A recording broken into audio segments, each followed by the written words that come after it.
You can be safe without being operationally excellent and go broke, but you can't be operationally excellent without being safe. Operational excellence is about weaving together safety, quality, effectiveness, efficiency, productivity, profitability, all those elements, and understanding that the people doing the things that create those are all working under very similar human factors-based systems. We manage those systems, we create operational excellence. Safety comes along with it.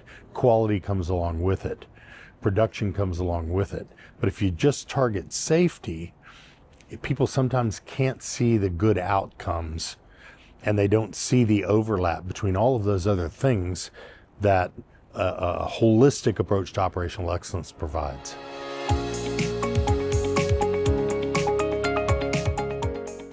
If we don't change our knowledge, language, and behaviors, we can't expect that the workforce or the people that are out there are going to sustainably change theirs. See your organization as a machine, and that machine wants better outcomes and safer, stable, more reliable outcomes, better culture, values, and norms. But what people don't understand is that all starts with leader knowledge, language, and behaviors. And that's tied together with a belt of engagement, not a direct tie. Error is normal, so our first step should be, let's define what that is. If we don't do that, the organization is going to drift away, and we'll be calling errors violations, and we'll be calling latent errors active errors.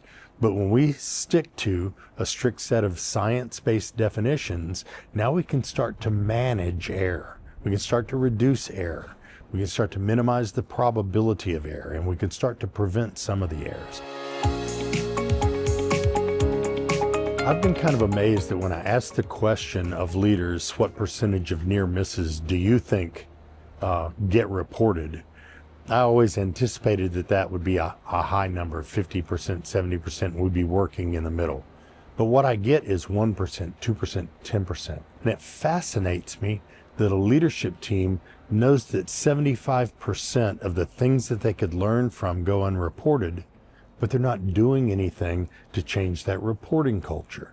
So when you do things like define error, when you do things like understanding how and why bad things happen, you open the door for near miss reporting. So we're learning before things happen instead of after things happen. It's not always about waiting on the incident.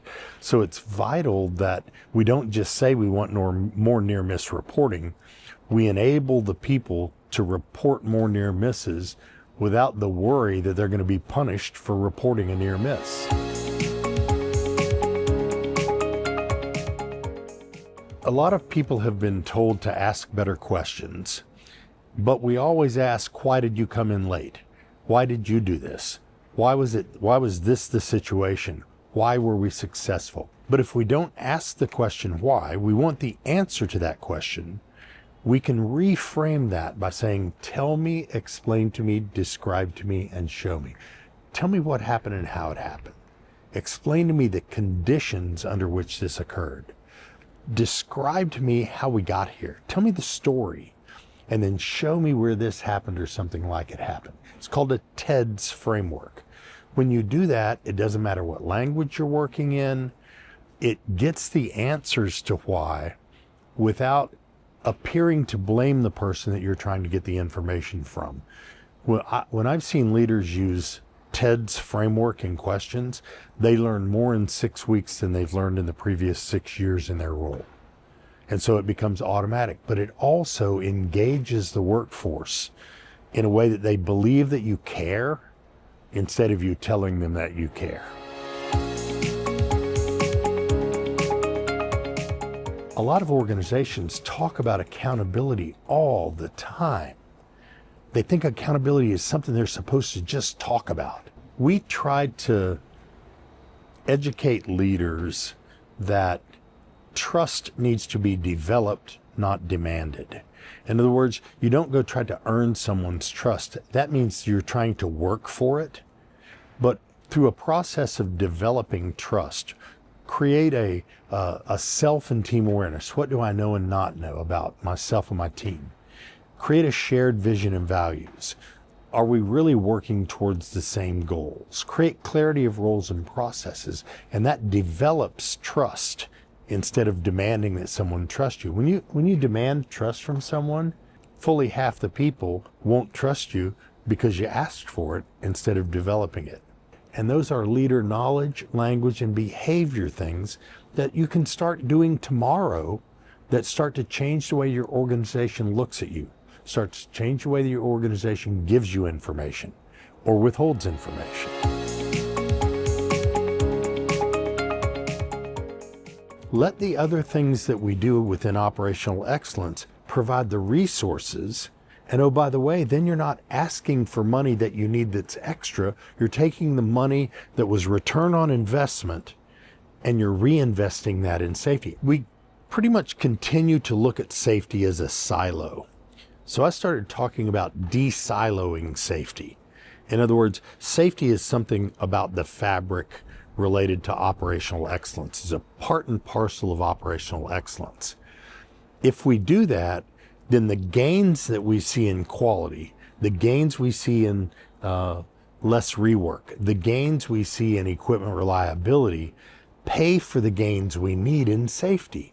But if we just keep going and asking for money for safety and not being able to prove that money did anything for 2 or 3 or 4 years, then that's a competing priorities.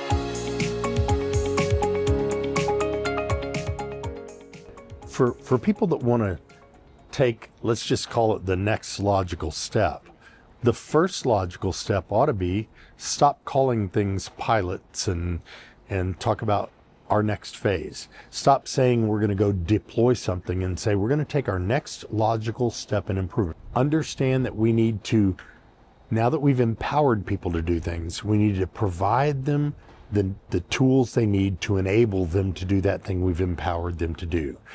Don't go out and try and deploy everywhere. If you change your knowledge, your language, and your behaviors, and you do a few things different, pushing a pause button, asking Ted's questions, understanding the probabilities of error and violation and living with those probabilities, you're going to make great strides, and the information that you get will be more valid and more actionable. Your responses to the organization won't be reactions anymore, so that people will trust you. You've developed trust instead of demanded it. And accountability is a standard we all live to because you created that through your knowledge, language, and behaviors. You don't have to go change the world. You don't have to do 180 degrees out. You have to understand those things we talked about and then change a little bit. Now that you've got some new knowledge, change your language and behaviors to match the new knowledge. Try it as your next logical step. If it works, keep doing it.